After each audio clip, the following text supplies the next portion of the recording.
Hello दोस्तों, स्वागत है आपका अपने चैनल में। दोस्तों, आज हमारी पॉलिटी की एमसीक्यू सीरीज का 30 पार्ट है। चलिए आज की वीडियो स्टार्ट करते हैं। नई अखिल भारतीय सेवाएं स्थापित करने की दृष्टि से विशेष महत्व है राज्यसभा के प्रस्ताव का।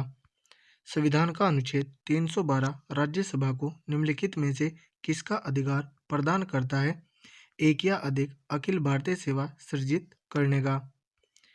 केंद्रीय संसद राष्ट्रीय हित में राज्य सूची के विषयों पर कानून बना सकती है यदि राज्यसभा उपस्थित सदस्यों के 2/3 विशेष बहुमत से एक प्रस्ताव पारित करे। राज्यसभा धन विधेयक पर अपनी सहमति कितने दिनों तक रोक सकती है? 14 दिन तक। लोकसभा द्वारा पारित धन विधेयक राज्यसभा द्वारा भी पारित मान लिया जाता है यदि उस सदन उस पर किसी समय सीमा में कार्य संपादन न कर सके। 14 दिन तक। राज्यसभा द्वारा लोकसभा को धन विधेयक कितने समय में लौटा दिए जाने चाहिए? 14 दिन में। राज्यसभा को भंग करने में कौन सक्षम है? कोई भी नहीं। तो ऑप्शन डी राइट आंसर है, उपर्युक्त में से कोई नहीं। निम्न में से किस परिस्थिति के अंतर्गत राज्यसभा को भंग किया जा सकता है? ऑप्शन डी इनमें से कोई नहीं, किसी भी परिस्थिति में नहीं। राज्यसभा एक स्थायी सदन होने के कारण इसके 1/3 सदस्य प्रति 2 वर्ष सेवानिवृत्त होते हैं। राज्यसभा के सदस्यों को नामित करने का अधिकार निम्नलिखित में से किसको है? राष्ट्रपति को। राष्ट्रपति द्वारा राज्यसभा के लिए कला, साहित्य, विज्ञान आदि क्षेत्रों से 12 सदस्यों को मनोनीत करने की व्यवस्था भारतीय संविधान के किस अनुच्छेद के अंतर्गत आता है? अनुच्छेद 80। निम्नलिखित में से किसमें राज्यसभा की कोई भूमिका नहीं होती है? अध्यक्ष के निर्वाचन में। राज्यसभा भंग नहीं हो सकती है। राज्यसभा है एक स्थायी सदन। धन विधेयक पारित करने के लिए राज्यसभा को कितना समय दिया जाता है? 14 दिन। राज्यसभा सामान्य विधेयक को अधिकतम कितनी अवधि के लिए रोक सकती है? 6 माह तक। सर्वप्रथम किस फिल्म अभिनेता को राज्यसभा का सदस्य मनोनीत किया गया था? पृथ्वीराज कपूर को। राज्यसभा के लिए नामित प्रथम फिल्म अभिनेत्री कौन थी? नरगिस दत्त। निम्नलिखित में से कौन सा हिंदी साहित्यकार राज्यसभा का सदस्य था? रामधारी सिंह दिनकर। प्रधानमंत्री पद पर नियुक्त होते समय निम्नलिखित में से कौन राज्यसभा का सदस्य था? इंदिरा गांधी, मनमोहन सिंह, इंद्र कुमार गुजराल। ये तीनों ही थे। तो ऑप्शन डी राइट आंसर होगा, उपर्युक्त सभी। राज्यसभा की प्रथम महिला महासचिव कौन थी? वी.एस. रमा देवी। राज्यसभा का सर्वप्रथम गठन कब हुआ? 3 अप्रैल 1952 को। राज्यसभा की प्रथम बैठक कब हुई थी? 13 मई 1952 को। राज्यसभा के पहले समूह की सेवानिवृत्ति कब हुई? 2 अप्रैल 1954 को। राज्यसभा कब भंग की जा सकती है? राज्यसभा कभी भंग नहीं की जाती है। राज्यसभा के बारे में निम्नलिखित में से कौन सा ऐसे कथन सही है? कथन देखते हैं और नीचे दिए गए कूट का प्रयोग कर सही उत्तर चुनिए।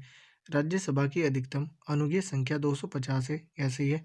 राज्यसभा में 238 सदस्य राज्यों और संघ शासित क्षेत्रों से अप्रत्यक्ष रूप से निर्वाचित होते हैं, यह भी सही है। अखिल भारतीय सेवाओं के सृजन जैसे मामलों में इसकी लोकसभा के साथ समान रूप से विधायी सकते हैं, यह सही नहीं है। तो 1 और 2 सही है। कूट देखते हैं, ऑप्शन ए राइट आंसर है। हमारे संविधान के अनुसार राज्यसभा का कार्यकाल समाप्त होने का विषय नहीं है। राज्यसभा के सदस्य बनने हेतु अर्हताओं के संदर्भ में निम्नलिखित अभिकथनों पर विचार कीजिए तथा उसके नीचे दिए गए कूट से सही उत्तर चुनिए। उम्र कम से कम 30 वर्ष होना चाहिए, यह सही है। जहाँ से अभ्यर्थी को निर्वाचित किया जाना है उस राज्य की मतदाता सूची में मतदाता के रूप में पंजीकृत होना चाहिए, यह भी सही है।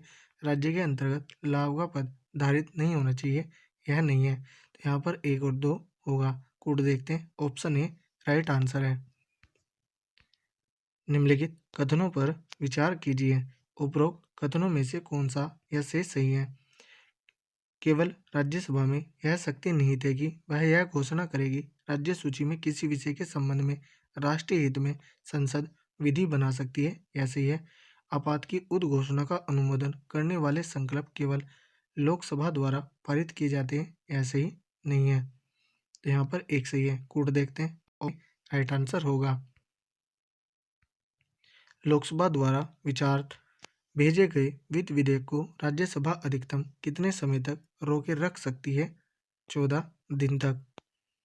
संसद के किसी भी सदन के 2 सत्रों के बीच अंतराल किससे अधिक नहीं होना चाहिए? 6 महीने।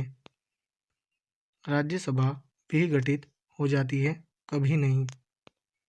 राज्यसभा किसके द्वारा भंग की जा सकती है? किसी के भी द्वारा नहीं। तो ऑप्शन डी राइट आंसर है। उपर्युक्त में से किसी के द्वारा नहीं। निम्नलिखित में से कौन सदन का सदस्य हुए बिना इसके अध्यक्ष के रूप में कार्य कर सकता है? भारत का उपराष्ट्रपति।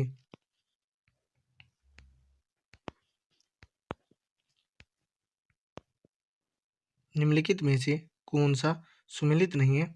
एक तरफ राज्य और दूसरी तरफ राज्यसभा में स्थानों का आवंटन है।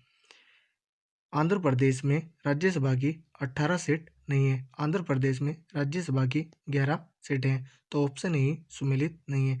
जबकि उड़ीसा में 10 है, तमिलनाडु में 18 है और महाराष्ट्र में 19 राज्यसभा की सीटें हैं। निम्नलिखित में से किसे राज्यसभा में पहले पुनः स्थापित नहीं किया जा सकता है? वार्षिक वित्तीय विवरण को। राज्यसभा का विशिष्ट क्षेत्र अधिकार होता है राज्य सूची के किसी विषय पर संसद को कानून बनाने के लिए पर अधिकृत करने में। निम्नलिखित राष्ट्रपतियों में से कौन भारत की राज्यसभा के उपसभापति थे? प्रतिभा देवी सिंह पाटिल। तो दोस्तों, यदि हमारी वीडियो अगर आपको अच्छी लगी हो तो कमेंट करके जरूर बताएं। धन्यवाद।